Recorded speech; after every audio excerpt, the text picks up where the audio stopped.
আসসালামু আলাইকুম, শুভেচ্ছা সহ আমন্ত্রণ চ্যানেল আই সংবাদে আপনাদের সাথে আছে আমি নবনীতা।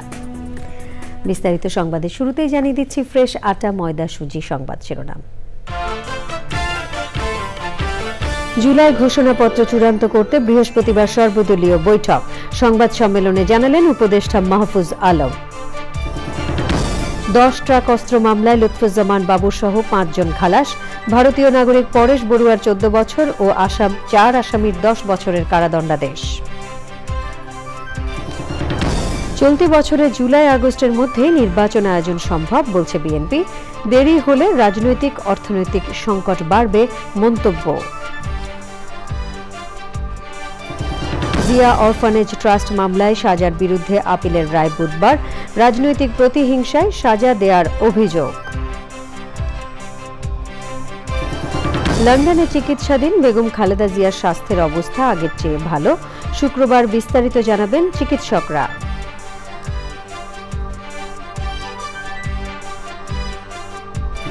এবং শীতে বিপর্যস্ত দিনাজপুরে ছিন্নমূল ও শ্রমজীবী মানুষের পাশে স্বেচ্ছাসেবী সংগঠন ট্রাই ফাউন্ডেশন, বিত্তশালীদের এগিয়ে আসার আহ্বান।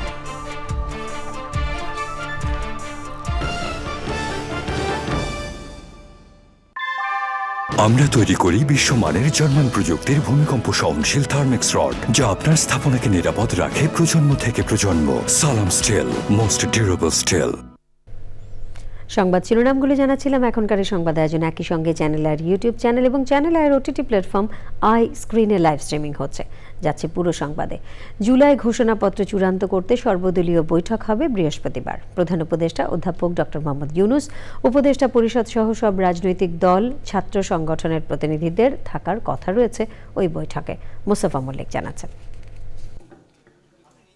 রাজধানীর ফরেন সার্ভিস একাডেমিতে জুলাই গণ অভ্যুত্থানের ঘোষণাপত্র চূড়ান্ত করতে সর্বদলীয় বৈঠকের তথ্য জানান উপদেষ্টা মাহফুজ আলম। সংবাদ সম্মেলনে তিনি জানান, ঘোষণাপত্র চূড়ান্ত করতে রাজনৈতিক দল ও সব অংশীজনদের সঙ্গে বৈঠক হবে।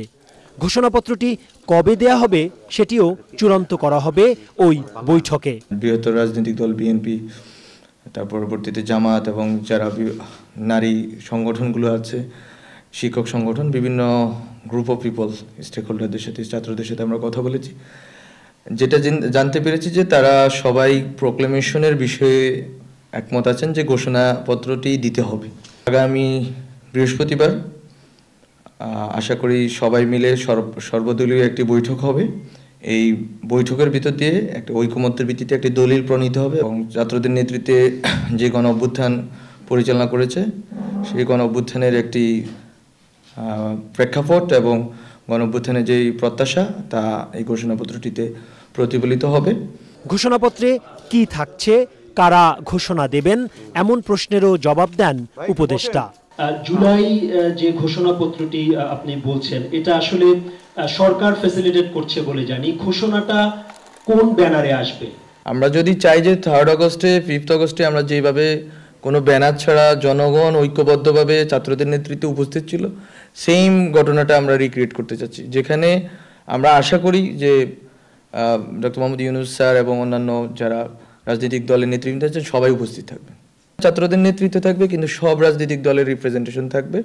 ডক্টর মোহাম্মদ ইউনূস স্যার থেকে শুরু করে রাষ্ট্রের বিভিন্ন যারা দায়িত্বশীল আছেন, বিশেষ করে অ্যাডভাইজারি কাউন্সিলের অ্যাডভাইজার, ওনারাও থাকতে পারেন। গত 31শে ডিসেম্বর বৈষম্য বিরোধী ছাত্র আন্দোলন ও জাতীয় নাগরিক কমিটি ঢাকার কেন্দ্রীয় শহীদ মিনারে জুলাই গণ অভ্যুত্থানের ঘোষণাপত্র প্রকাশ করতে চেয়েছিল। তখন থেকেই এ নিয়ে রাজনৈতিক অঙ্গনে চলছে নানা আলোচনা। Mostafa Mallik, channel I, Dhaka. July August বিপ্লব ও অন্তর্বর্তী সরকারকে সাংবিধানিক ভিত্তি প্রদানের জন্য অতি দ্রুত গণপরিষদ গঠন এবং প্রোক্লেমেশন জারির আহ্বান জানিয়েছেন রাজনীতিক ও বিশিষ্টজনেরা। রাজনৈতিক বিভাজন এড়িয়ে অতীতের অভিজ্ঞতাকে কাজে লাগাতে হবে মন্তব্য করে রাজনীতিকরা বলেছেন, 24-এর গণ অভ্যুত্থানকে ব্যর্থ হতে দেয়া যাবে না। জাতীয় নাগরিক কমিটির সদস্য সচিব আক্তার হোসেন বলেন, সংবিধানের দোহাই দিয়ে আর যেন ফ্যাসিবাদী ব্যবস্থা ফিরে আসতে না পারে সেজন্য নতুন গণতান্ত্রিক সংবিধান প্রণয়নের অঙ্গীকার থাকতে হবে জুলাই ঘোষণাপত্রে। প্রোক্লেমেশন ঘোষণা না করায় অন্তর্বর্তী সরকারের জন্য বিপদ রয়ে গেছে বলে মনে করেন অবসরপ্রাপ্ত বিচারপতি AFM আব্দুর রহমান।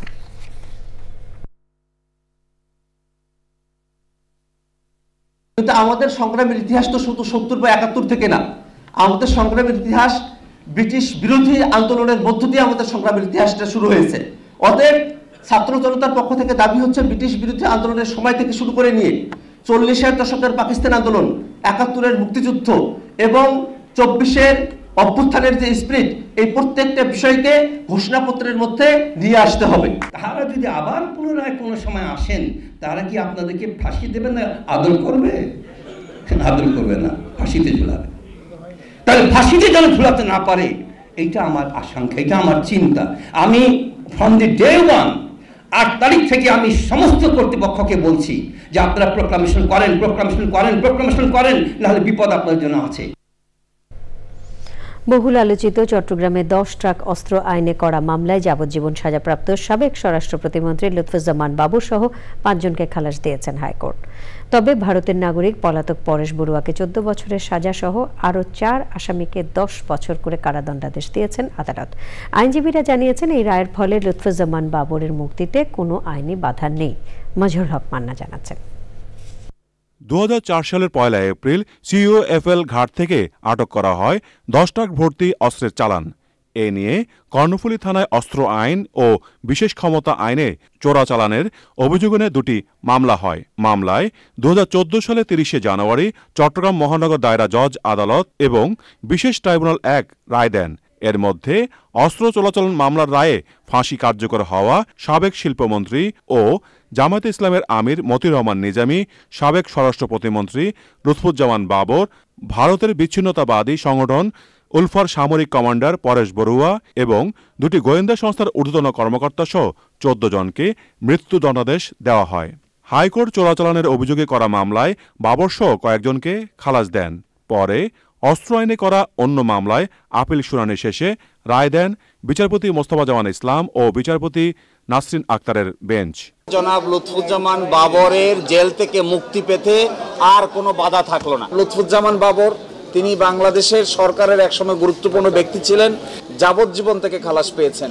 এখন আর জেল থেকে মুক্তি পেতে তার কোনো বাধা থাকবে না। এই 5 জন যাদের সাজা হয়েছে তার মধ্যে পরেশ বড়ুয়ার সাজা হয়েছে 14 বছর। কোন যুক্তিতে সাবেক স্বরাষ্ট্র প্রতিমন্ত্রী লুৎফুজ্জামান বাবরকে খালাস দেওয়া হয়েছে তার ব্যাখ্যা দেন আইনজীবী। এই কন্ট্রাডিক্টরি রিপোর্টগুলো তিনি আমলে নিয়েছেন, 5 জনকে জেলে নিয়েছেন, এই কথার কোনো সত্যতা খুঁজে পাওয়া যায় নাই। তাকে এইভাবে রাজনৈতিকভাবে হেনস্থা করার প্রধান কারণ ছিল তিনি তৎকালীন মাননীয় প্রধানমন্ত্রী বেগম খালেদা জিয়ার বিশ্বস্ত একজন মন্ত্রী ছিলেন। আইনজীবীরা জানিয়েছেন, যেসব আসামির সাজা শেষ হয়ে গেছে তারা আইন অনুযায়ী মুক্তি পাবেন। মাজহুর হক মান্না, চ্যানেল আই, ঢাকা। তথ্য গোপন ও ক্ষমতার অপব্যবহারের মাধ্যমে ঢাকার পূর্বাচল নতুন শহর প্রকল্পে 10 কাঠা করে মোট 60 কাঠার প্লট বরাদ্দ নেওয়ার অভিযোগে সাবেক প্রধানমন্ত্রী শেখ হাসিনা ও তাঁর ছেলে সজীব ওয়াজেদ জয়ের বিরুদ্ধে পৃথক 2টি মামলা করেছে দুর্নীতি দমন কমিশন দুদক। 2 মামলায় আসামি করা হয়েছে গণপূর্ত মন্ত্রণালয় ও রাজুকের 23 কর্মকর্তাকেও। রোকসানা আমিন জানাচ্ছেন। পূর্বাচল নতুন শহরের সেক্টর 27-এর কূটনৈতিক জোনের 203 নম্বর সড়কে রাজুকের প্লট বরাদ্দে অনিয়ম জালিয়াতির অভিযোগে ক্ষমতাচ্যুত সাবেক প্রধানমন্ত্রী শেখ হাসিনা ও তার ছেলে সজীব ওয়াজেদ জয়কে প্রধান আসামি করে পৃথক 2টি মামলা করেছে দুদক। দুপুরে প্রধান কার্যালয়ে আয়োজিত ব্রিফিংয়ে মামলা দুটির বিস্তারিত তুলে ধরেন দুদক মহাপরিচালক। আত্মপক্ষ সমর্থনের জন্য আমাদের যে আইনানুগ প্রক্রিয়া আছে এবং ফৌজদারি কার্যবিধিতে যে ধরনের সুযোগ রাখা হয়েছে সেগুলো সব প্রক্রিয়ায় অনুসরণ করা হয়েছে। এখন তদন্তকারী কর্মকর্তা নিয়োগ করা হবে এবং সংশ্লিষ্ট সাক্ষী এবং অভিযোগ সংশ্লিষ্ট ব্যক্তি সবাইকে জিজ্ঞাসাবাদ করবে।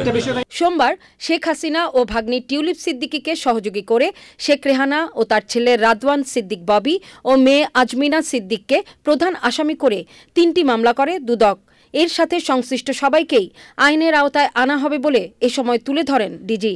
প্রত্যেকের বিরুদ্ধে পৃথকভাবে 6টি মামলা রুজু করা হয়। তাদের বর্তমান এবং স্থায়ী ঠিকানায় আমাদের অনুসন্ধান দল গিয়েছেন এবং তাদের বক্তব্য সংগ্রহের জন্য, এবং তারা পলাতক থাকায় তাদেরকে তাদের বক্তব্য নেয়ার সম্ভব হয়নি। বিকেলে আলোচিত পিকে হালদারের ঋণ কেলেঙ্কারির ঘটনায় নির্ধারিত সময়ের মধ্যে সম্পদ বিবরণী দাখিল না করায় বাংলাদেশ ব্যাংকের সাবেক ডেপুটি গভর্নর শীতাংশু কুমার ওরফে এসকে সুর চৌধুরীকে গ্রেপ্তার করেছে দুদক। রোকসানা আমিন, চ্যানেল আই, ঢাকা। অনিয়মের অভিযোগের মুখে ব্রিটেনের মন্ত্রিসভা থেকে পদত্যাগ করেছেন এমপি টিউলিপ সিদ্দিক। বাংলাদেশের ক্ষমতাচ্যুত প্রধানমন্ত্রী শেখ হাসিনার ভাগ্নি টিউলিপ নিজেই এক টুইটে এ তথ্য জানিয়েছেন। টিউলিপ সিদ্দিক যুক্তরাজ্যের অর্থ মন্ত্রণালয়ের অর্থনীতি বিষয়ক মিনিস্টার ছিলেন। দেশটির আর্থিক খাতে দুর্নীতি বন্ধের দায়িত্ব ছিল তাঁর কাঁধে। বিশেষ করে বাংলাদেশের ক্ষমতাচ্যুত সাবেক প্রধানমন্ত্রী শেখ হাসিনার সাথে সম্পৃক্ততা এবং আর্থিক খাতে দুর্নীতির অভিযোগ ওঠার পর এ ঘটনা। এ বিষয়ে ব্রিটেনের প্রধানমন্ত্রী কিয়ার স্টারমারের কাছে একটি চিঠিও দিয়েছেন এমপি টিউলিপ।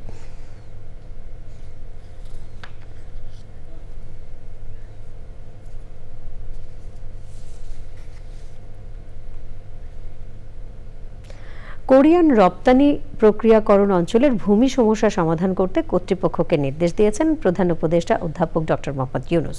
বলেছেন, সব বিনিয়োগ কর্তৃপক্ষকে একই ছাতার নিচে আসতে হবে। রাষ্ট্রীয় অতিথি ভবন যমুনায় ইয়ংবন কর্পোরেশনের চেয়ারম্যান কি হাক সুং এবং শীর্ষস্থানীয় বেশ কয়েকজন বিদেশি বিনিয়োগকারী দেখা করতে গেলে প্রধান উপদেষ্টা তাদের এসব কথা বলেন।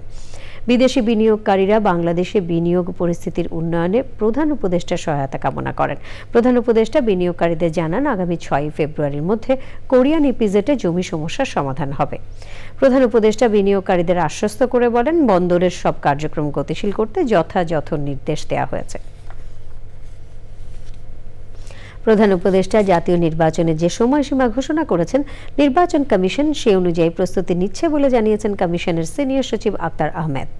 জাতিসংঘের আবাসিক সমন্বয়কারী গ্বেন লুইস বলেছেন, নির্বাচন ইস্যুতে ইসির পক্ষ থেকে যেসব কারিগরি সহযোগিতা চাওয়া হয়েছে তা মূল্যায়ন করে প্রস্তাব পাঠাবেন তারা। নাজিব বেগ জানাচ্ছেন। সকালে নির্বাচন কমিশনে প্রথমে প্রধান নির্বাচন কমিশনার, এরপর নির্বাচন কমিশনার এবং সবশেষ কমিশন সচিবের সাথে বৈঠক করে ইউএনডিপির প্রতিনিধি দল। বৈঠক শেষে জানানো হয়, আগামী সংসদ নির্বাচন নিয়ে বেশ কিছু বিষয়ে ইউএনডিপির কাছে সহযোগিতা চেয়েছে ইসি। ইসির পক্ষ থেকে ইউএনডিপির কাছে প্রযুক্তিগত প্রশিক্ষণ সহ বেশ কিছু বিষয়ে সহযোগিতা চাওয়া হয়েছে। আমরা বিভিন্ন স্টেক হোল্ডারদের সাথে বসব, এরপর আমাদের প্রস্তাবনা তুলে ধরব। জুলাই মাসে জাতীয় নির্বাচন করার কথা বলেছেন বিএনপি মহাসচিব। এ বিষয়ে সাংবাদিকদের প্রশ্নের উত্তর দেন ইসির সিনিয়র সচিব। উনি যেটা বলেছেন আপনি জানেন, আপনি একটা বলতে পারবেন। আমাদের প্রস্তুতিটা হচ্ছে, আমাদের যে প্রধান উপদেষ্টা মহোদয় যে উইন্ডোটা দিয়েছেন সেই উইন্ডো নিয়ে আমরা কাজ করছি। তিনি জানান, 10 দিন পর ইউএনডিপি প্রতিনিধি দলের সাথে আবারও বসবে নির্বাচন commission. Najib beg, channel I, Dhaka. চলতি বছরে জুলাই আগস্টের মধ্যে নির্বাচন আয়োজন সম্ভব বলে জানিয়ে বিএনপি মহাসচিব মির্জা ফখরুল ইসলাম আলমগীর বলেছেন, নির্বাচন যত বিলম্ব হবে রাজনীতি ও অর্থনীতিতে তত বেশি সংকট তৈরি হবে। ক্ষমতায় আসলে স্বৈরাচারের বিচার বিএনপির অগ্রাধিকারে থাকবে বলেও জানান তিনি। জুলাই ঘোষণাপত্র নিয়ে নিজেদের মধ্যে বিএনপি আলোচনা করছে বলে জানান তিনি। মইনুল হাসান জানাচ্ছেন। বিএনপির ভারপ্রাপ্ত চেয়ারম্যান তারেক রহমানের সভাপতিত্বে স্থায়ী কমিটির বৈঠক অনুষ্ঠিত হয় সোমবার রাতে। বৈঠকে নেওয়া সিদ্ধান্ত ও আলোচনা নিয়ে মঙ্গলবার সংবাদ সম্মেলন। এ বছরের মাঝামাঝি সময়ে নির্বাচন আয়োজন সম্ভব বলে জানান বিএনপির মহাসচিব মির্জা ফখরুল ইসলাম আলমগীর। এ সময় সাংবাদিকদের প্রশ্নের জবাবে মির্জা ফখরুল বলেন, জাতীয় নির্বাচনের আগে স্থায়ী সরকার নির্বাচন নয়। যত বিলম্ব হচ্ছে ততই রাজনৈতিক এবং অর্থনৈতিক সংকট আরও বৃদ্ধি পাচ্ছে। কারণ আমরা বারবার করে বলছি যে আসলে নির্বাচিত সরকারের কোনো বিকল্প নেই। এটা গণতন্ত্রে এটাই হচ্ছে সবচেয়ে ইম্পর্টেন্ট বিষয়। তো সেই ক্ষেত্রে আমরা মনে করি যে এই বছরই মাঝামাঝি সময়, অর্থাৎ আপনার জুলাই আগস্ট এর মধ্যেই নির্বাচন সম্ভব। রাজনৈতিক দল ক্ষমতায় আসলে ফ্যাসিবাদদের বিচার হবে কিনা এমন প্রশ্নের জবাবে তিনি বলেন, স্বৈরাচারের বিচার বিএনপির অগ্রাধিকার। আমাদের উপরে যে ফ্যাসিস্ট অত্যাচার, নির্যাতন, প্রচার কার উপর হয়েছে, এমনকি আপনার অন্যান্য রাজনৈতিক দলগুলোর মধ্যে আমরা এবং জামাতে ইসলাম সবচেয়ে বেশি এফেক্টেড হয়েছি। আমরা ফ্যাসিস্টদের বিচার করবো না তো কে বিচার করবে? আর যদি আমরা ক্ষমতায় আসি কে করবে? আর যেটা শুরু হয়েছে এখান থেকে সরে যাওয়ার কারো কোনো উপায় নেই। অবশ্যই বিচার হবে, কিন্তু আবার বিচার তড়িঘড়িও করা যাবে না। তড়িঘড়ি করলে এই বিচার কিন্তু প্রশ্নবিদ্ধ হয়ে যাবে। ভারতের সাথে সব চুক্তি উন্মোচন করতে আবারও আহ্বান জানান বিএনপির মহাসচিব। Monirul Hasan, channel I, Dhaka. Zia orphanage trust মামলায় হাইকোর্টের দেয়া 10 বছরের সাজার বিরুদ্ধে বিএনপি চেয়ারপারসন বেগম খালেদা জিয়ার করা আপিলের শুনানি শেষ। আগামীকাল রায় ঘোষণা করবেন আপিল বিভাগ। আইনজীবীরা আশা করেছেন রায়ে খালেদা জিয়া সহ সবাই খালাস পাবেন। রাজনৈতিক প্রতিহিংসার বশে তাকে সাজা দেয়া হয়েছে বলে অভিযোগ করেন আইনজীবীরা। মাজহুল হক মান্না জানাচ্ছেন। জিয়া অরফানেজ ট্রাস্ট মামলায় 2018 সালের 8ই ফেব্রুয়ারি বিশেষ জজ আদালত 5-এর দেওয়া রায়ে সাবেক প্রধানমন্ত্রী বেগম খালেদা জিয়াকে 5 বছরের সাজা ও অর্থদণ্ড দেওয়া হয়। এই রায়ের বিরুদ্ধে একই বছর হাইকোর্টে আপিল করেন খালেদা জিয়া। আপিলের উপর শুনানি শেষে 2018 সালের 30শে অক্টোবর হাইকোর্ট রায় দেন। এতে খালেদা জিয়ার সাজা বাড়িয়ে 10 বছরের কারাদণ্ডাদেশ দেওয়া হয়। পূর্ণাঙ্গ রায় প্রকাশের পর 2019 সালের খালেদা জিয়া আলাদা দুটি লিভ টু আপিল করলে 2024 সালের 11ই নভেম্বর আপিলের অনুমতি দিয়ে হাইকোর্টের রায়ের কার্যকারিতা স্থগিত করেন আপিল বিভাগ। পরে আপিল শুনানি শেষে সিদ্ধান্ত জানান প্রধান বিচারপতি সৈয়দ রেফাত আহমেদের নেতৃত্বাধীন 5 বিচারপতির আপিল বেঞ্চ। বেগম খালেদা জিয়া মামলা আজকে শেষ হয়েছে। শুনানি জাজমেন্টের জন্য আগামীকালকে নির্ধারণ করেছে। রায়ে কি প্রত্যাশা করেন এবং বেগম খালেদা জিয়ার সাজার বিষয়ে কথা বলেন তাদের আইনজীবীরা। রাজনৈতিক প্রতিহিংসার কারণে মামলা দায়ের করা হয়েছিল। দুঃখজনকভাবে এই মামলায় তথাকথিত মাদ্রাসা কোর্ট দ্বারা অভিযুক্ত হয়েছেন দেশনেত্রী বেগম খালেদা জিয়া এবং বিএনপির ভারপ্রাপ্ত চেয়ারম্যান জনাব তারেক রহমান সাহেব। এই মামলায় দেশনেত্রী বেগম খালেদা জিয়া, বিএনপির ভারপ্রাপ্ত চেয়ারম্যান জনাব তারেক রহমান সাহেব সহ অপরাপর সকল আসামি আগামীকাল ন্যায় বিচার পাবেন ইনশাল্লাহ। জিয়া চ্যারিটেবল ট্রাস্ট মামলায় গত বছরের নভেম্বর মাসে খালেদা জিয়া সহ সবার সাজা বাতিল করে দেন হাইকোর্ট। যদিও এই দুই মামলায় সাবেক প্রধানমন্ত্রী খালেদা জিয়ার দণ্ড মওকুফ করেছিলেন রাষ্ট্রপতি। মাজহুল হক মান্না, চ্যানেল আই, ঢাকা। লন্ডনের দি ক্লিনিকে চিকিৎসাধীন বিএনপি চেয়ারপারসন বেগম খালেদা জিয়ার শারীরিক অবস্থা স্থিতিশীল রয়েছে। বেগম জিয়ার ব্যক্তিগত চিকিৎসক AZM জাহিদ হোসেন জানিয়েছেন সাবেক প্রধানমন্ত্রী আগের তুলনায় ভালো আছেন। হাসপাতালের লবিতে হাঁটাহাঁটি করছেন। দেশবাসীর খোঁজ খবর নেওয়ার পাশাপাশি সবার দোয়া চেয়েছেন তিনি। আগামী শুক্রবার খালেদা জিয়ার শারীরিক অবস্থার বিষয়ে বিস্তারিত জানাবেন চিকিৎসকরা। শাহেদ শফিকের ভিডিও চিত্রে লন্ডন থেকে শাহ এমি হোসেন জানাচ্ছেন। 8 জানুয়ারি বিএনপির চেয়ারপারসন বেগম খালেদা জিয়া লন্ডনের হাসপাতাল দি ক্লিনিকে চিকিৎসাধীন আছেন। পঞ্চম দিনেও তার শারীরিক অবস্থা স্থিতিশীল রয়েছে।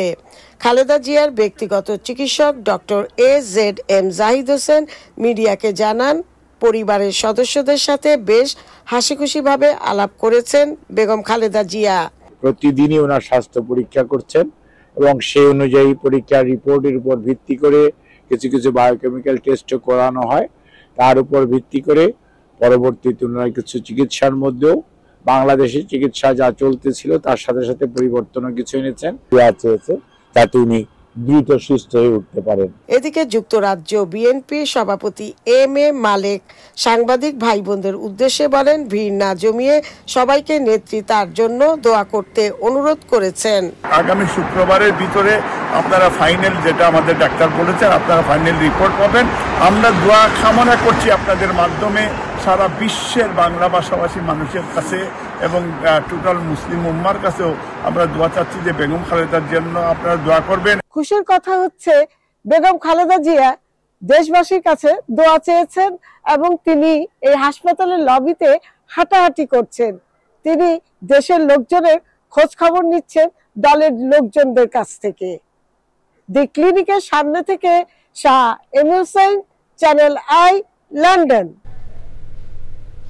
চাকরিতে পুনর্বহালের দাবিতে সচিবালয়ের সামনে আমরণ অনশন কর্মসূচি চালিয়ে যাচ্ছেন পুলিশের 40তম ব্যাচের অব্যাহতি পাওয়া শিক্ষানবিশ 321 জন উপপরিদর্শক SI। স্বরাষ্ট্র মন্ত্রণালয় থেকে নিরাশ হয়ে ফিরেছেন বলে জানিয়ে আন্দোলনকারীরা বলেছেন, কর্মজীবনে অনিশ্চয়তার পাশাপাশি সামাজিকভাবেও তারা হেয় হচ্ছেন। শাকের আদনান জানাচ্ছেন। শৃঙ্খলা ভঙ্গের অভিযোগে রাজশাহীর সারদা পুলিশ একাডেমিতে প্রশিক্ষণ চলার সময় পুলিশের 40তম ক্যাডেট ব্যাচের শিক্ষানবিশ 321 জন এসআইকে অব্যাহতি দেয়া হয়। এরপর 5 ও 6 জানুয়ারি তারা সচিবালয়ের সামনে চাকরি পুনর্বহালের দাবিতে অবস্থান নেন। 6 জানুয়ারি স্বরাষ্ট্র মন্ত্রণালয়ের জননিরাপত্তা সচিবের কাছ থেকে আশ্বাস পেয়ে 12 জানুয়ারি পর্যন্ত কর্মসূচি স্থগিত করেন তারা। তবে কোনো অগ্রগতি না হয় 13 জানুয়ারি তারা আরেক দফা সচিবের সঙ্গে দেখা করার পর আগের সেই আশ্বাস না পেয়ে আমরণ অবস্থান কর্মসূচি শুরু করেন। নাস্তা খাওয়া, তারপরে হচ্ছে ক্লাসে বিশৃঙ্খলা, এগুলো আমরা কিন্তু করিই নাই, কিন্তু আমাদের এটা দেখে আমাদের অব্যাহতি দেওয়া হয়েছে আর কি। মনে করেন যে একটা মানুষ দোষ করলে তার আত্মপক্ষ সম্পূর্ণ একটা কাজ করতে দেওয়া হয়, কিন্তু আমাদের সেরকম কোনো কাজ করতে দেওয়া হয় না। দ্রুত চাকরি ফিরিয়ে দেওয়ার দাবি জানিয়েছেন তারা। যখন আমাদের প্রতিনিধিদেরকে এখানে আবার ডাকা হয়, ডাকার পর সেখান থেকে আসলে আমরা পজিটিভ কিছু পাই নাই। কোনো পদক্ষেপ না দেখে 13 তারিখ আবার এখানে এসে কর্মসূচি গ্রহণ করি। আমরা এখন আশাবাদী যে তারা আমাদের আশ্বস্ত করবেন। 62তম কারারক্ষী ও মহিলা কারারক্ষী পদে নিয়োগ না পাওয়া 48 জন এবং বিদেশ থেকে মেরিন ইঞ্জিনিয়ারিং এর উপর সরকারি স্কলারশিপ নিয়ে উচ্চতর প্রশিক্ষণ নেওয়া 17 জনকে সনদপত্র না দেয়ায় সচিবালয়ের সামনে অবস্থান কর্মসূচি পালন করছেন আন্দোলনকারীরা। শাকের আদনান, চ্যানেল আই, ঢাকা। নিত্য প্রয়োজনীয় ও শিশু খাদ্যের মতো পণ্যের উপর সম্পূরক কর ও ভ্যাট বৃদ্ধির তীব্র সমালোচনা করেছে গণ অধিকার পরিষদের একাংশ।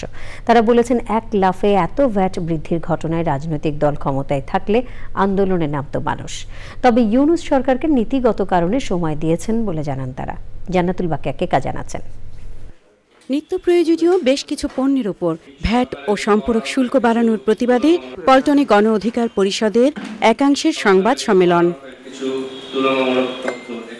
সংবাদ সম্মেলনে বিস্কুট, রেস্তোরাঁয় খাবার, চশমা, আম, কলা, লেবু সহ বিভিন্ন ফলমূলের ওপর শুল্ক আরোপ, সার্কভুক্ত দেশগুলোতে ভ্রমণ কর বৃদ্ধি ও মুঠোফোনে কথা বলার ক্ষেত্রে খরচ বাড়ানোর সমালোচনা করেছে গণ অধিকার পরিষদ। বিস্কুট শুধু বড়লোকের খাবার, আমাদের দেশে উৎপাদিত বিস্কুট গরিব লোকেরও, সাধারণ জনসাধারণের খাবার। শিশু খাদ্যে সম্পূরক শুল্ক এবং 15% ভ্যাট বাড়ানোর তীব্র সমালোচনা করেন গণ অধিকার পরিষদের নেতারা। আমাদের উপদেষ্টারা বলছে যে 1 টাকা কমাতে তাদের অনেক গবেষণা করতে হয়েছে, অনেক কষ্ট করতে হয়েছে। ডিরেক্ট 15% থেকে 30% কেন বাড়ালেন? এটাতে কতখানি গবেষণা করেছেন? এই সময় যদি অন্য কোনো গণতান্ত্রিক সরকার থাকতো, সেই সরকারের পতনের জন্য রাস্তায় রাস্তায় মিছিল শুরু হয়ে যেত। প্রথমত ডক্টর ইউনূস স্যারের সরকারকে আমরা সবাই সময় দেওয়ার নীতিগত একটা সিদ্ধান্ত নিয়েছি যে আমরা কিছুটা সময় দেব, সংস্কারের জন্য বিভিন্ন বিষয়গুলো রয়েছে। এই সরকার এখনই নেমে যাক, এরকম পরিস্থিতিতে আমরা নাই, কিন্তু যে ভুলগুলো করছে সেই ভুলগুলো আমরা ধরিয়ে দিচ্ছি। গরিবের জন্য আবশ্যিক পণ্যের উপর ভ্যাট কমাতে বর্তমান সরকারের সাথে কথা বলবেন গণ অধিকার পরিষদের নেতারা। রাষ্ট্রের যথাযথ কর্তৃপক্ষের কাছে পৌঁছায় দেব। জান্নাতুল বাকিয়া, কেকা, চ্যানেল আই, ঢাকা। তীব্র শীতে বিপর্যস্ত দেশের উত্তরের জেলা দিনাজপুরের মানুষের জীবনযাত্রা। জবুথবু হয়ে পড়েছে হতদরিদ্র, ছিন্নমূল, খেটে খাওয়া মানুষের শ্রমজীবী মানুষ। এমত অবস্থায় একটু উষ্ণতা দিতে অসহায় মানুষের পাশে এসে দাঁড়িয়েছে স্বেচ্ছাসেবী সংগঠন ট্রাই ফাউন্ডেশন। বিস্তারিত শাহ আলম শাহের রিপোর্টে। দীর্ঘ 20 বছরের ধারাবাহিকতায় দেশের বিভিন্ন জেলার পাশাপাশি দিনাজপুরে অসহায়, দরিদ্র ও শীতার্ত মানুষের পাশে দাঁড়িয়েছে স্বেচ্ছাসেবী সংগঠন ট্রাই ফাউন্ডেশন। 2 শতাধিক মানুষকে দিয়েছে শীতবস্ত্র, কম্বল। তীব্র শীতে গরম কাপড় পেয়ে কৃতজ্ঞতা জানিয়েছেন এসব অসহায় ও দরিদ্র মানুষ। আমরা কখনো পাইনি, আমরা পাইছি, আমাদের ভালো আলহামদুলিল্লাহ ভালো লাগছে। আল্লাহ তাদের ভালো রাখুক, সুস্থ রাখো, আল্লাহ আরো দোয়া বিধান করুক। শহরের চাউলিয়াপট্টিতে জনস্বাস্থ্য প্রকৌশল অধিদপ্তরের স্টাফ কোয়ার্টারের মাঠে ট্রাই ফাউন্ডেশনের সহায়তায় এই শীতবস্ত্র ও কম্বল বিতরণ করা হয়। প্রতি বছর এসব অসহায় ও শীতার্ত মানুষগুলোর পাশে দাঁড়ানোর জন্য ট্রাই ফাউন্ডেশনকে অভিনন্দন জানিয়েছেন স্থানীয় বিশিষ্টজনেরা। ট্রাই ফাউন্ডেশন এই শীতার্ত মানুষের পাশে দাঁড়িয়েছে, এই জন্য ট্রাই ফাউন্ডেশনকে ধন্যবাদ জানাই। কারণ প্রতি বছরই আমরা দেখি এই ধরনের আপনার অনুষ্ঠানের আয়োজন হয়ে থাকে। শীতার্ত মানুষের পাশে দাঁড়ানোয় ট্রাই ফাউন্ডেশনকে ধন্যবাদ জানিয়েছে প্রশাসনের কর্মকর্তারাও। যারা প্রান্তিক শিশু এবং বয়স্ক এবং খেটে খাওয়া মানুষ, তাদের এই যে শীতের জন্য যে কষ্ট, সে কষ্ট লাঘবে ট্রাই ফাউন্ডেশন যেভাবে এগিয়ে এসছে, আমি বিশ্বাস করি এটি নিঃসন্দেহে মহৎ একটি উদ্যোগ। তীব্র শীতে দেশের প্রত্যন্ত অঞ্চলের শীতার্ত ও অসহায় মানুষের পাশে বিত্তশালীদের দাঁড়ানোর আহ্বান জানিয়েছেন ট্রাই ফাউন্ডেশনের সদস্যরা। শাহ আলম শাহী, চ্যানেল আই, দিনাজপুর। এবারে আই স্পোর্টস।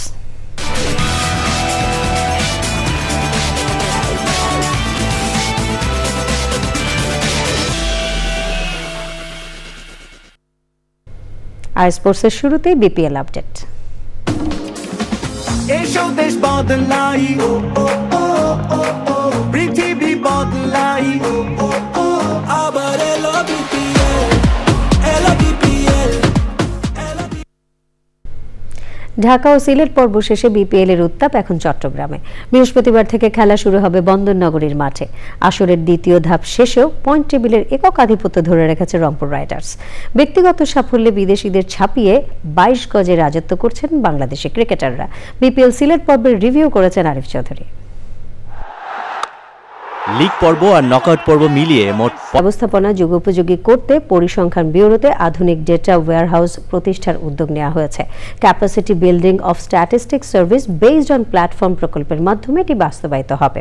রাজধানীর আগারগাঁওয়ে পরিসংখ্যান ব্যুরো মিলনায়তনে প্রকল্পের পরিচিতিমূলক কর্মশালায় এ তথ্য জানানো হয়েছে। প্রকল্পের মাধ্যমে কেন্দ্রীয় তথ্য ভাণ্ডার প্রস্তুত করা হবে, যা বিভিন্ন উৎস থেকে আসা বৃহৎ ডেটা সংরক্ষণ, পরিচালনা ও বিশ্লেষণের জন্য ডিজাইন করা হয়েছে।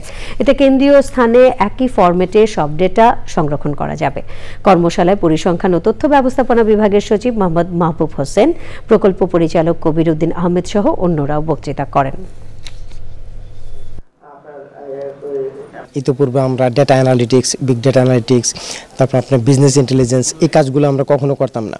তাহলে আমাদের যে এক্সিস্টিং যে ডেটা রিপোজিটরি আছে, এটা ইউজ করে কিভাবে আমরা অধিকতর দ্রুততার সাথে আমরা অফিসিয়াল স্ট্যাটিস্টিক্স তৈরি করতে পারি, মূলত সেই কারণেই আমাদের এই প্রকল্পটা নেওয়া। সংবাদের এই পর্যায়ে নিয়ে নিচ্ছি খানিকক্ষণের বিরতি। আর বিরতির পর আমন্ত্রণ আরও একবার। প্রধান উপদেষ্টার স্বাস্থ্য বিষয়ক বিশেষ সহকারী বলেছেন, হিউম্যান মেটানিউমো ভাইরাসটি করোনা ভাইরাসের মতো ছড়িয়ে পড়ার আশঙ্কা নেই। ভাইরাস নিরাময়ে সরকার সচেতন রয়েছে। স্বাস্থ্য মন্ত্রণালয়ের পক্ষ থেকে চিকিৎসা প্রোটোকল ঘোষণার উদ্যোগ নেওয়া হয়েছে বলেও জানান তিনি। আরও জানাচ্ছেন রফিকুল বাসার। HMP ভাইরাসে আক্রান্ত একজন রোগী শনাক্ত হয়েছে, যার বাড়ি কিশোরগঞ্জে। এ নিয়ে এবছর এখন পর্যন্ত একজন রোগী শনাক্ত করেছে IEDCR। 2017 সালে এদেশে প্রথম HMP ভাইরাসে আক্রান্ত রোগী শনাক্ত হয়। তারপর থেকে প্রতি বছরই HMP ভাইরাসের রোগী পাওয়া গেছে। ভাইরাসটি দুর্বল বিবেচনায় এখনও কোনো সতর্কতা জারি করেনি বিশ্ব স্বাস্থ্য সংস্থা।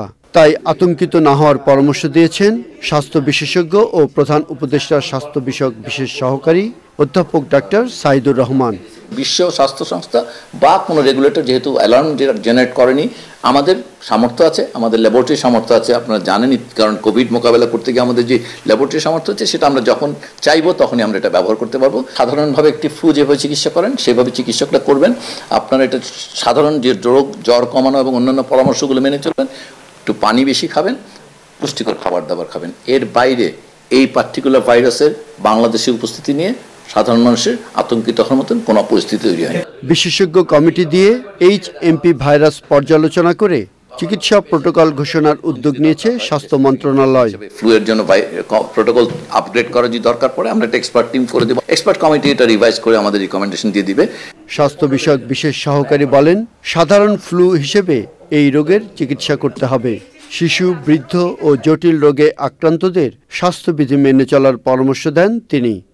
রফিকুল বাসার, চ্যানেল আই, ঢাকা।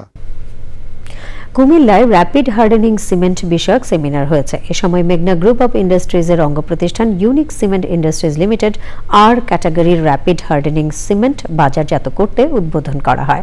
সেমিনারটিতে মূল প্রবন্ধ উপস্থাপন করেন বুয়েটের সিভিল ইঞ্জিনিয়ারিং ডিপার্টমেন্টের প্রফেসর ডক্টর রাকিব আহসান। বিশেষ অতিথি ছিলেন গণপূর্ত অধিদপ্তরের সাবেক প্রধান প্রকৌশলী দেওয়ান মোহাম্মদ ইয়ামিন, সড়ক ও জনপথ অধিদপ্তরের সাবেক প্রধান প্রকৌশলী আমিনুর রহমান লস্কর ও অন্যরা।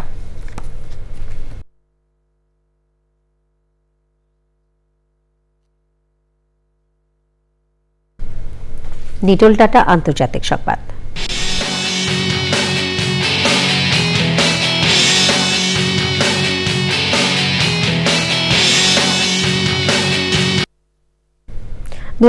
সালের প্রেসিডেন্ট নির্বাচনে জোরপূর্বক ক্ষমতায় টিকে থাকার অপচেষ্টার দায়ে ডোনাল্ড ট্রাম্পের বিরুদ্ধে আবারও অভিযোগ উঠেছে। 2024 সালের প্রেসিডেন্ট নির্বাচনে বিজয়ী না হলে ট্রাম্প ফৌজদারি অপরাধে অভিযুক্ত হতেন বলে অ্যাটর্নি জেনারেল মেরিক গার্ল্যান্ডের বিশেষ পরামর্শক জ্যাক স্মিথের অনুসন্ধানে উঠে এসেছে। মঙ্গলবার গার্ডিয়ান তাদের প্রতিবেদনে উল্লেখ করে 2020 সালের নির্বাচনের ফলাফল পাল্টে দেওয়ার অপচেষ্টা চালান ডোনাল্ড ট্রাম্প। এর আগে 2024 সালের আগস্টে ট্রাম্পের বিরুদ্ধে নির্বাচনের ফলাফলে হস্তক্ষেপের অভিযোগ ওঠে। আই স্ক্রিন সাংস্কৃতিক সংবাদ।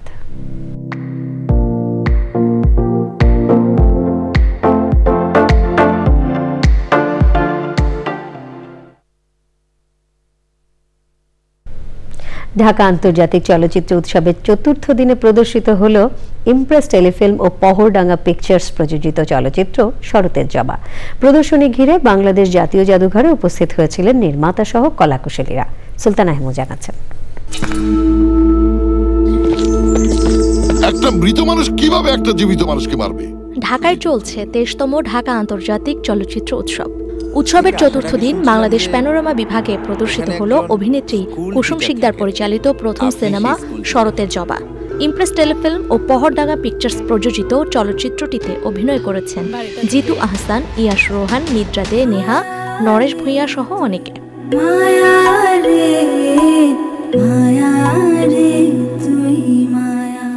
সন্ধ্যায় জাতীয় জাদুঘরের মূল মিলনায়তনে প্রদর্শনী ঘিরে উপস্থিত হয়েছিলেন নির্মাতা সহ কলাকুশলীরা। 4টা বা 5টা ব্যক্তি বা কাজ নমিনেশন পায় বা অফিসিয়ালি সিলেক্টেড হয় কোথাও, তার মানে এরা সবাই কোনো না কোনো দিক থেকে ভালো, বা জুরিদের কোনো না কোনো কিছু এদের ভালো লেগেছে। তারপর আবার স্ক্রিনিংয়ের পর একটা চুলচেরা বিশ্লেষণ হয় বা বিবেচনা হয়। তো আমি এটাই বলবো যে প্যানোরামা সেকশনে অফিসিয়ালি সিলেক্টেড হয়েছে, তাতেই আমি অনেক আনন্দিত, অনেক খুশি। একই উৎসবে শরতের জবার রয়েছে আরও একটি প্রদর্শনী। উৎসব কর্তৃপক্ষ বলছে 17 জানুয়ারি বিকেল 5:30টায় শিল্পকলা একাডেমির ন্যাশনাল আর্ট গ্যালারি মিলনায়তনে ছবিটি বিনামূল্যে দেখতে পারবেন দর্শক। Sultana Himu, channel I, Dhaka. এবারে কৃষি সংবাদ।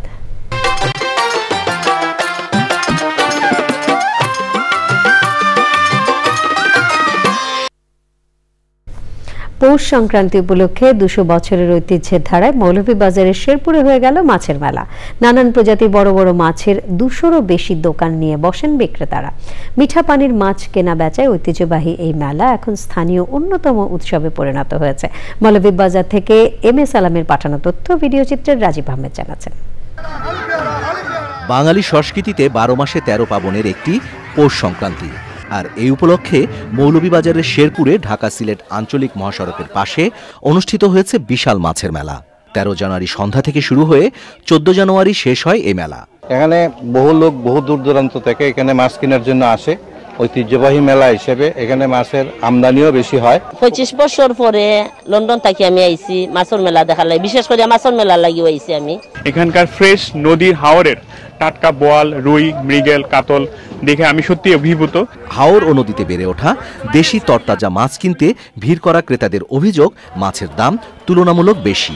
যখন এই মেলাটা আসে তখন আমাদের এই 20-25টা গ্রামের আত্মীয় স্বজন যেবা যারা দূরইতা হইনারা সব এই মেলা উপলক্ষে আইন আমরা খুব আনন্দ ভোগ করি। এই মেলা মানে আসলেই এলাকায় একটা উৎসবে পরিণত হয়ে যায়। এই মেলায় বিভিন্ন এলাকা থেকে বড় বড় মাছ আসে। ঐতিহ্যবাহী এই মেলায় প্রতি বছর কয়েক কোটি টাকার মাছ বিক্রি হয় বলে জানান স্থানীয় জনপ্রতিনিধিরা। 15 কোটি টাকার মাছ যেন বেচা বিক্রি হয়।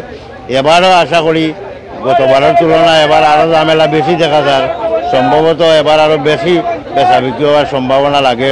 সিলেট বিভাগের বিভিন্ন এলাকা থেকে ধরা পড়া বাঘা আইর, রুই, কাতলা, বোয়াল, চিতল সহ দেশি জাতের মাছ আনা হয় মেলায়। Rajib Ahmed, channel I. এখন দেখবেন প্রকৃতি সংবাদ।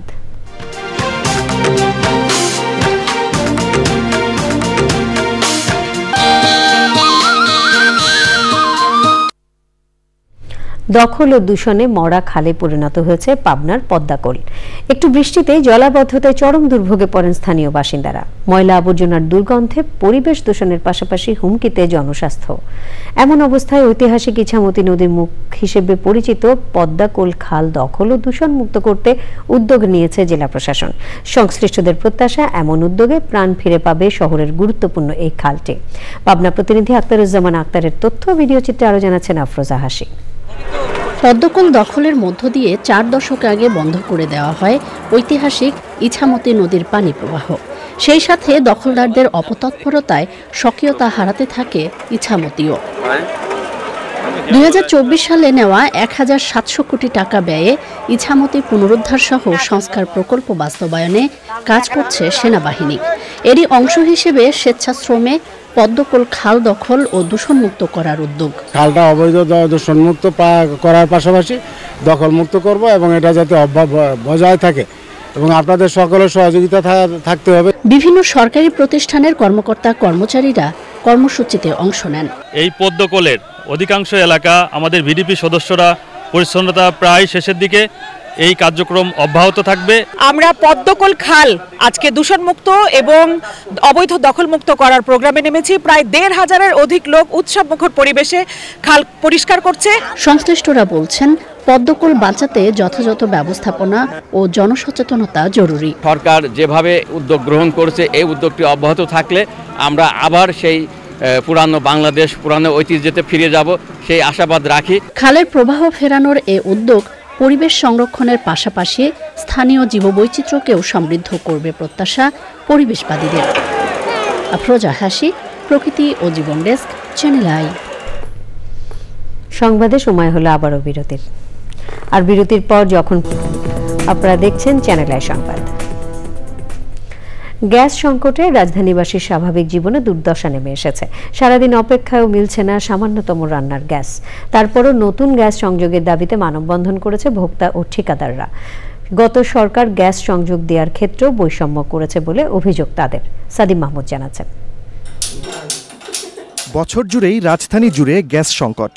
বাড্ডা, রামপুরা, যাত্রাবাড়ি, পুরান ঢাকা, মহাখালী, মগবাজার, মিরপুর এলাকায় এই সংকট যেন আরও বেশি।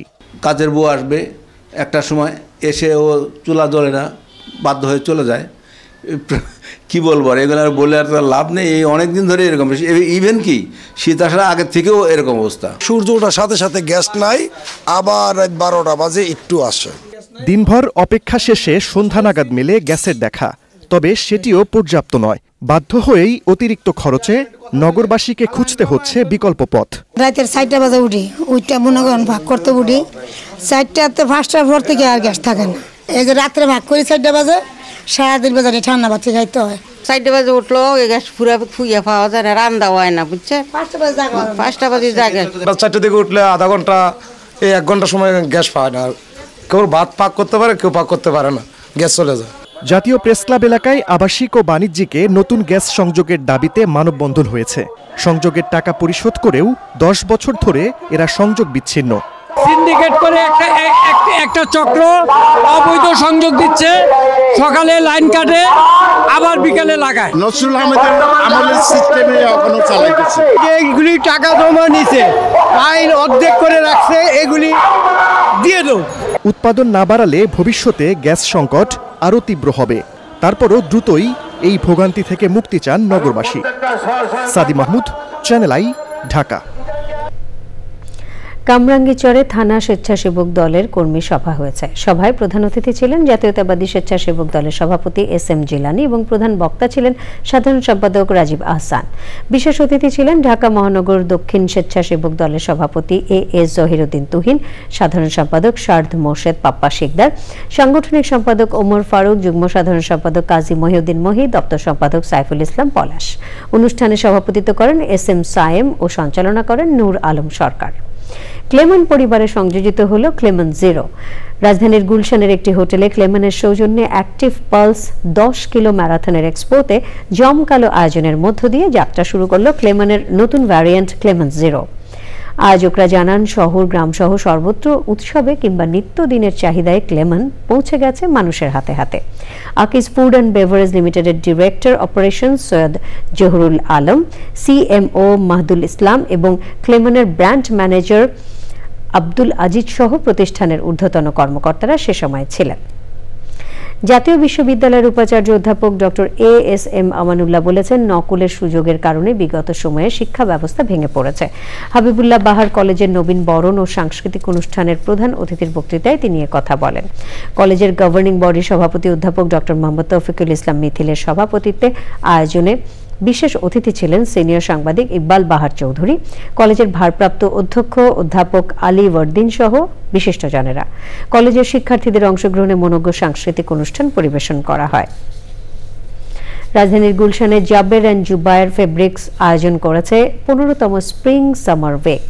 নোমান গ্রুপ অব ইন্ডাস্ট্রিজের প্রতিষ্ঠান জাবের অ্যান্ড জুবায়ের ফেব্রিক্সের উৎপাদিত রপ্তানিযোগ্য পণ্যগুলো প্রদর্শন করা হয়।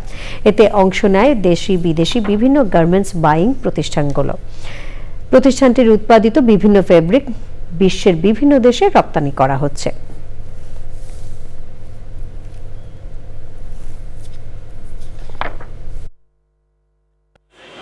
আমরা এখন internationally door to door marketing করি। ওর পাশাপাশি আমরা বেশ কয়েক বছর ধরেই এই অ্যারেঞ্জমেন্টটা করতেছি, যেখানে যারা লোকাল কাস্টমার আছে, লোকাল যারা পিপল যারা বিভিন্ন রিটেল ব্র্যান্ডে জব করে, তারা যেন এখানে এসে এই প্রোডাক্টগুলো দেখতে পারে।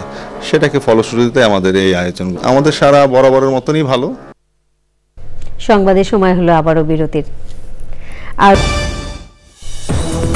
বিরতির পর আপনাদের সাথে আছি চ্যানেল আই সংবাদ নিয়ে। রাজধানীতে অভিযান চালিয়ে চাঁদাবাজ, ছিনতাইকারী ও ডাকাত চক্রের 27 সদস্যকে গ্রেফতার করেছে গোয়েন্দা পুলিশ। সে সময় অস্ত্র, গুলি, কাভার্ড ভ্যান উদ্ধার করা হয়েছে। ব্রিফিংয়ে গোয়েন্দা প্রধান বলেন, শীর্ষ সন্ত্রাসীদের কাউকে ছাড় নয়, আইনের আওতায় আনা হবে।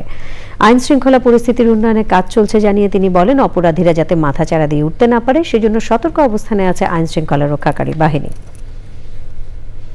৭১ রণাঙ্গনের সৈনিক আজাদ আলী বীর প্রতীক মারা গেছেন। ইন্না লিল্লাহি ওয়া ইন্না ইলাইহি রাজিউন। তার বয়স হয়েছিল ৭৯ বছর। সোমবার রাত ৮টা ৪৫ ঢাকা সিএমএইচে চিকিৎসাধীন অবস্থায় তিনি মারা যান। ছাত্র জীবনে মেধাবী শিক্ষার্থী হিসেবে পরিচিত আজাদ আলী রাজশাহী বিশ্ববিদ্যালয়ের পদার্থবিদ্যার ৩য় বর্ষের ছাত্র থাকাকালীন মুক্তিযুদ্ধে অংশ নেন। ৭ নম্বর সেক্টরের সাবসেক্টর ৫-এ ট্রুপ লিডার হিসেবে যুদ্ধ করেন আজাদ আলী বীর প্রতীক। সাহসী এই বীর সেনানী যুদ্ধাহত হয়ে একটি হাতও হারান। বুধবার বনানী ডিওএইচএস মসজিদে বাদ জোহর জানাজার নামাজের পর আজাদ আলী বীর প্রতীককে রাষ্ট্রীয় সম্মাননায় বনানী কবরস্থানে দাফন করা হবে। এবারে খেলার খবর জানিয়ে দিচ্ছি আরো একবার। জুলাই ঘোষণাপত্র চূড়ান্ত করতে বৃহস্পতিবার সর্বদলীয় বৈঠক। সংবাদ সম্মেলনে জানালেন উপদেষ্টা মাহফুজ আলম। 10 ট্রাক অস্ত্র মামলায় লুৎফুজ্জামান বাবর সহ 5 জন খালাস। ভারতীয় নাগরিক পরেশ বড়ুয়ার 14 বছর ও 4 আসামির 10 বছরের কারাদণ্ডাদেশ। চলতি বছরের জুলাই আগস্টের মধ্যে নির্বাচন আয়োজন সম্ভব বলছে বিএনপি। দেরি হলে রাজনৈতিক অর্থনৈতিক সংকট বাড়বে মন্তব্য। জিয়া অরফানেজ ট্রাস্ট মামলায় সাজার বিরুদ্ধে আপিলের রায় বুধবার। রাজনৈতিক প্রতিহিংসায় সাজা দেওয়ার অভিযোগ। লন্ডনে চিকিৎসাধীন বেগম খালেদা জিয়ার স্বাস্থ্যের অবস্থা আগের চেয়ে ভালো। শুক্রবার বিস্তারিত জানাবেন চিকিৎসকরা।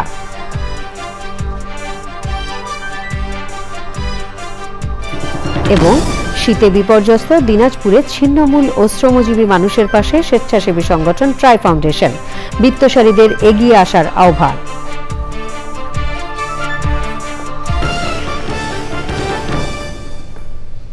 সংবাদে এতক্ষণ আমাদের সাথে থাকার জন্য সকলকে ধন্যবাদ।